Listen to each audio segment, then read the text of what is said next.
Kung titingin ka lang sa paligid mo, alam mo, nako-confess ka lang, nalilito kayo or confess. Confess ba o compute? Compute ka siguro. Alam mo, kung titingin ka lang, andito ko, you'll find a lucky guy beside you standing 165 pounds in the bantamweight division.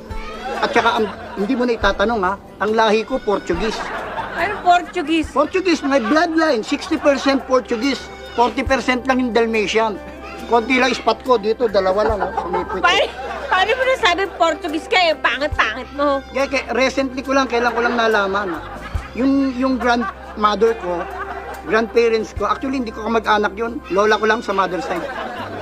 Alam mo, sabi niya sa akin pag pinapalo ako, Portuguese kang bata ka. Kukuha ng kawayan niya, no? Hinahatok. Portuguese kang bata ka. Po, kaliwat kanan ng parang Kastila, ang lulupit. Ayoko na nga kita kausap! Portuguese ka!